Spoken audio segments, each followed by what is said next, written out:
Tu es une personne musulmane, l'islam c'est la priorité dans ta vie, pour autant tu as des projets ambitieux. T'aimerais être propriétaire d'un appartement ou d'une maison, t'aimerais faire une hijra, préparer l'avenir de tes enfants, ou même générer des revenus complémentaires. Par contre, tu peux faire tout ça sans riba. Mais pour le faire, il faut des sommes importantes. 100 000, 200 000, 300 000 euros. Tu ne sais pas comment faire sans crédit. La première solution, c'est épargner. Mais si tu épargnes, tu vas subir l'inflation et une dévaluation de ton argent avec ce que ça s'écrète. Si tu investis dans des produits ribawi, tu peux faire fructifier ton argent, mais de façon haram. Et ça, on la baraka de Dieu. Et tu peux investir de façon halal. Tu entends parler de Sukuk, ETF, SCPI, Private Equity. On te dit que ça peut rapporter 7% par an. Allez, entre 5 et 10%. Et tu te rends pas compte du montant que ça donne réellement. Est-ce que ça vaut le coup de placer ton argent sur ces solutions d'investissement? C'est ce qu'on va voir dans cette vidéo. Et reste jusqu'à la fin, parce que tu verras qu'il y a une surprise. Et si tu fais pas attention, tous tes projets seront inatteignables. D'ailleurs, si tu veux mettre en place une stratégie d'investissement adaptée à ton profil, ta situation et tes objectifs, n'hésite pas à prendre un rendez-vous offert sous la vidéo. On fera un point sur ta situation et on verra comment on peut avancer. Maintenant, commençons. Aujourd'hui, on va voir différents aspects de l'investissement. On va voir différentes simulations. On va voir des simulations simples que tu peux retrouver sur Internet. Ensuite, on va voir combien d'argent tu dois épargner chaque mois pour atteindre un objectif. Ensuite, tu verras en combien de temps tu peux atteindre un objectif à partir de tes capacités d'épargne. Et à la fin, on va comprendre comment ça se fait que les investissements soient aussi intéressants de façon très claire et simple. Pour commencer, on va voir le simulateur de rendement composé. On va prendre un exemple simple pour aujourd'hui. Tu as 10 000 euros aujourd'hui. Donc, ils sont là et tu es en capacité soit de les épargner, soit de les investir. En plus de ces 10 000 euros, tu as 500 euros par mois de capacité d'épargne.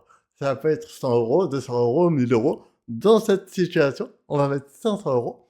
Et après, si tu veux, on fera une simulation adaptée à ton profil lors du rendez-vous. Donc partons sur 500 euros. La première chose, c'est si tu épargnes uniquement. Si tu épargnes uniquement, c'est cette ligne grise. Tu vois que ça monte de façon régulière. Et tu vois qu'au bout d'un certain temps, par exemple au bout de 20 ans, tu auras 130 000 euros bi'idhnillah. Donc ça, c'est la thématique, c'est 10 000 euros aujourd'hui, plus 500 euros par mois pendant 20 ans. Dans l'outil que j'ai créé pour mes clients, tu peux changer la durée. Par exemple, être sur 25 ans. Mais c'est le même principe. Quand tu épargnes, c'est régulier. Tu as ta somme initiale plus ta somme que tu vas rajouter chaque mois. Sauf que le premier point, en tant que musulman, tu payes la zakat chaque année. C'est-à-dire que chaque année, sur ton épargne, tu vas retirer 2,5%. C'est-à-dire que au fur et à mesure du temps, tu perds du pouvoir d'achat. Parce que le but de l'argent, ce n'est pas de le thésauriser, c'est de l'utiliser, d'investir dans l'économie réelle. Donc, à terme, au lieu d'avoir 160 000 euros sur 25 ans, tu auras 115 000 euros. Maintenant, si tu investis à 5%, par exemple, ce qui est un rendement très faible, au lieu d'avoir 115 000 euros sur ton compte bancaire, tu auras 160 000 euros. Et ça façonnerait un rendement très faible. Maintenant, si on va prendre un rendement de 8%, un rendement brut atteignable de 8%, ah, tu vois, la différence est là, elle devient énorme. Au lieu d'avoir 115 000 euros, tu auras 295 000 euros. Donc voilà à quoi ça sert. D'investir, premièrement, ça sert à fructifier ton argent. Et là encore, si tu regardes la ligne orange, j'ai écrit capital, moins zakat, moins flat tax. Donc j'ai pris l'impôt le plus élevé en France. Mais en réalité, si tu as une bonne stratégie fiscale, tu peux payer beaucoup moins d'impôts. Que le montant investi, en réalité, c'était 500 000 euros. Au lieu d'avoir 112 000 euros après zakat, tu aurais 500 000 euros. Si on regarde sur 20 ans, 25 ans, tu aurais 548 000 euros. C'est écrit là. Dont une plus-value de 388 000 euros. En fonction de ta stratégie fiscale, tu paieras plus ou moins d'impôts. Mais si tu payes le maximum d'impôts, tu verras que tu passeras de 548 000 euros à 295 000 euros. Après zakat, bien évidemment, et après impôt. C'est vraiment du net dans ta poche. À l'inverse, si tu fais rien, ben, ton argent, il avance pas. et il perd de la valeur. Et là, on n'a même pas intégré l'inflation qui fait encore plus perdre la valeur. Donc ça, c'est la première des choses. Donc la première des choses que tu dois comprendre, investir permet de faire fructifier son argent. Sur 25 ans, tu peux faire fois 3, même plus que fois 3. Si on met sur une durée plus courte, par exemple sur 15 ans, bah, tu peux faire fois 2. Donc sur 15 ans, au lieu d'avoir 100 000 euros d'épargne, tu auras 200 000 euros. C'est pour ça que c'est essentiel d'investir. La deuxième des simulations, c'est celle qu'on va faire. Tu as un projet précis. Partons du principe où tu veux acheter une maison. Ok, achat immobilier. Tu veux acheter cette maison pour un montant, par exemple, de 200 000 euros. Sur ces 200 000 euros, on va voir. Hop, je vais juste retirer l'écran pour que vous voyez. Sur ces 200 000 euros, tu as cet objectif dans 12 ans. Bah, si tu épargnais sur un compte bancaire en tant que non-musulman, une épargne basique, il te faudrait 1300 euros d'épargne. À l'inverse, en tant que musulman, vu que tu payes la zakat, pour ça, il te faudra 1600 euros d'épargne. Et si tu investis, il te faudra 1000 euros. Donc tu gagnes 60% en fait. L'investissement te fait gagner 60% d'efforts d'épargne. Maintenant, on va dire que c'est compliqué sur 12 ans. Tu ne peux pas allouer 1000 euros par mois. Et on va voir, on va augmenter la durée. Par exemple, la durée moyenne d'une acquisition immobilière en France, c'est 25 ans, à peu près. La majorité des financements se font sur 25 ans. Donc on va monter à 25 ans. Si tu n'investissais pas, mais que tu épargnais uniquement, tu devrais épargner pour ce projet-là 911 euros. À l'inverse, si tu investis en rendement brut de 8%, tu dois investir 375 euros. Épargner 900 euros, c'est difficile pour beaucoup de personnes. Alors que investir 375 euros, là, c'est beaucoup plus atteignable. Vous voyez que l'investissement permet de financer un objectif. Et là, on a parlé d'un achat immobilier, ça peut être la retraite et des enfants. Cet outil permet de savoir quelle somme vous avez besoin pour financer un projet. Donc que le projet, il passe de difficile à réaliste. Maintenant, vous voulez faire un autre calcul, à savoir le montant que vous devez investir, mais plutôt en combien de temps vous pouvez investir. Aujourd'hui, vous avez 10 000 euros d'épargne initiale. Et vous êtes en capacité, par exemple, d'épargner mensuellement 500 euros, comme tout à l'heure. Toujours sur l'objectif qu'on a fixé. Donc on a mis 250 000 euros dans ce cas-là. Si vous épargnez de façon simple, il vous faudra 40 ans pour atteindre cet objectif. C'est mathématique. Vous avez 10 000 euros, vous rajoutez 6 000 euros par an, 500 euros par mois, il vous faudra 40 ans pour atteindre 250 000 euros. À l'inverse, si vous devez payer la dette chaque année, vous n'atteindrez jamais cet objectif de 250 000 euros. Parce que regardez, c'est écrit là. On va zoomer. Le jour où vous aurez 234 000 euros d'épargne, vous allez rajouter 6 000 euros par an, c'est-à-dire 500 euros par mois.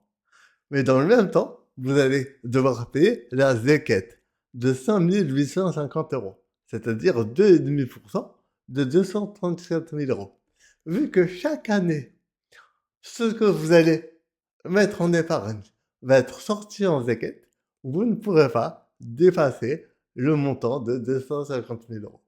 À l'inverse, si vous investissez, vous l'atteignez en 22 ans, avec une épargne raisonnable pour un foyer dont les deux personnes travaillent. C'est le même principe. Admettons que vous avez des sommes plus modestes, donc 200 euros, et vous voulez atteindre 100 000 euros, donc moitié-mois. Si vous voulez épargner sur un compte bancaire, vous ne les atteindrez jamais. C'est mathématiquement impossible. À l'inverse, si vous investissez, c'est atteignable en 20 ans. Donc l'investissement permet de réaliser des objectifs. Alors oui, ça prend du temps. Oui, ça demande de la rigueur. Mais les objectifs peuvent être atteints. Si aujourd'hui vous avez 30 ans, 35 ans, 40 ans, 45 ans, c'est des objectifs qui peuvent être atteints avant la retraite. Et imaginez si vous épargnez pour vos enfants et que vous transmettez ces connaissances à vos enfants et qu'ils démarrent à 18, 20 ans. Ben là, ça prend encore plus de boule de neige. Ce que tu vas apprendre, tu vas le transmettre à tes enfants vont l'appliquer et ces objectifs, par exemple, s'ils démarrent à 25 ans, à 45 ans, c'est atteint. Donc que ce soit pour toi ou pour tes enfants, c'est vraiment une chose que tu dois maîtriser. Tu dois maîtriser l'investissement, tu dois maîtriser l'impact de l'investissement et tu dois te rendre compte que investir, c'est la réalité entre pouvoir financer des objectifs et ne jamais les financer. Et là, on le voit, c'est mathématique. Tu peux refaire les calculs, tu peux retester.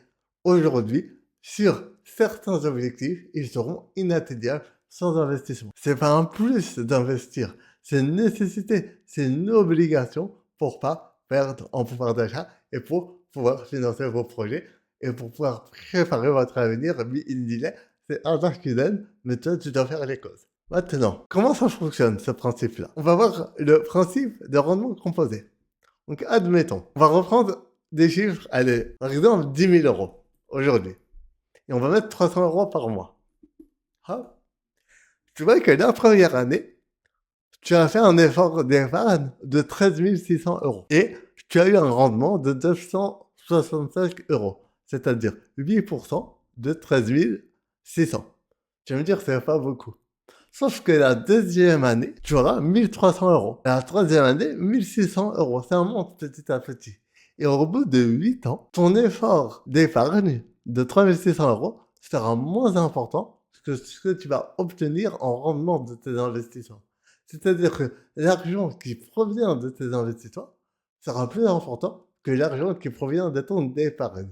Et ça, c'est très important à comprendre. Parce que ensuite, ça fait boule de neige. Et la première année, tu vas gagner en moyenne, allez, 80 euros par mois. C'est bien. Ça paye des abonnements, un petit restaurant ou un plein d'essence. Par contre, au bout de 8 ans, ça paye tes courses. Par exemple, 300 euros par mois. Et si on continue sur 15-20 ans, et ben tu vois qu'on est à 12 000 euros. C'est-à-dire 1 000 euros par mois. Donc ça, c'est un très très bon complément de retraite. Ou si tu veux partir à l'étranger, t'installer, tu peux vivre correctement dans certains pays. Ou bien tu peux vraiment avoir des revenus complémentaires, baisser ton niveau de travail. Par exemple, tu travailles 35 heures en France ou à l'étranger, tu veux passer à 20 heures, tu peux, parce que tu vas pouvoir te créer des revenus complémentaires. Et là, c'est sur 300 euros. Prenons sur 500 euros. Ce qui est aussi accessible avec une bonne gestion, une structuration du sérieux. Ah, je sais qu'au bout de 15 ans, tu te crées tes 1000 euros par mois de revenus complémentaires. Et au bout de 25 ans, 2000 euros par mois, pratiquement. Donc ça, c'est très, très intéressant. Combien ça rapporte d'investir? C'est au cas par cas. Tu l'as vu, aujourd'hui, ça va dépendre de ta capacité initiale et ta capacité mensuelle d'investissement. Par contre, c'est une priorité. C'est essentiel. Parce que l'investissement va te permettre deux choses principales. La première des choses, c'est tu vas gagner énormément de temps. Donc, tu as vu que, par exemple, si tu avais un objectif, eh ben, le fait d'investir va te faire gagner 5 ans, 10 ans, 15 ans, 20 ans, ou va même te permettre de rendre un objectif inatteignable, atteignable. Par exemple, la maison à 250 000 euros. On a vu que dans une situation où on paye la déquête chaque année, dans certains cas, on ne pourra jamais l'obtenir. Alors que si on investit 300 euros ou 500 euros par mois, on peut l'obtenir en 20 ans, 25 ans. C'est la durée de crédit. Donc, durant la période où tu travailles, tu vas avoir un effort d'épargne, donc tu vas pouvoir épargner, donc tu vas générer des revenus, et au moment où tu ne pourras plus, parce que tu auras 50, 155 ans, 60 ans, et tu voudras commencer à toucher des revenus ou devenir propriétaire pour pas avoir à payer de loyer toute ta vie, ben là, tu pourras soit être propriétaire en transformant tes investissements financiers en immobilier, soit commencer à toucher des revenus sur tes investissements. Et là, commencer à avoir des revenus complémentaires qui te permettent d'améliorer ton niveau de vie. Donc, la première des choses, c'est ça te fait gagner du temps. La deuxième chose, c'est s'assurer de faire croître ton argent. Donc, on a vu l'autre simulation, c'est pas pour gagner du temps, mais c'est plutôt pour augmenter ton argent. Donc, à la même durée, par exemple sur 15 ans, au lieu d'avoir dans cette simulation-là, qui est de 200 euros par mois plus 10 000 euros, donc prenons un rendement à 8%, au lieu d'avoir, in fine, 36 000 euros, tu auras entre 70 000 et 100 000 euros, en fonction de la bonne gestion de ta fiscalité. Soit tu vas gagner du temps, soit tu vas augmenter ta capacité d'épargne et ton capital final. Donc voilà ce que ça donne d'investir halal. C'est essentiel. Ça permet de booster ton patrimoine. Ça permet de rendre des projets inatteignables, réalisables. Bi-idnillah, c'est Allah qui donne, bien évidemment. Il y a différentes solutions d'obtenir ton objectif. Par exemple, sur l'immobilier, là, j'ai parlé d'investissement financier. Mon petit passé par des financements moulalaha, par des ventes à terme, par différents contrats de paiement en plusieurs fois, par exemple à l'étranger. En tout cas, sur ton épargne que tu mets à la banque, il a aucun intérêt. Il vaut mieux le prendre et l'investir. Bien évidemment, il faut garder une épargne de sécurité. Donc, si jamais tu veux faire un point sur ta situation à toi et qu'on voit comment on peut avancer pour que tu mettes en place une stratégie d'investissement, n'hésite pas à prendre rendez-vous. Le lien, il est sous la vidéo et tu peux le réserver, ça dure 45 minutes, c'est totalement gratuit. Et sinon, si tu souhaites savoir comment on peut investir de façon halal, tu as juste à regarder la vidéo que je vais mettre juste ici et je te montre cette solution d'investissement halal que tous les musulmans devraient connaître en 2026. Salam alaikum, et si tu as des questions, n'hésite pas à les poser sous la vidéo. Peace!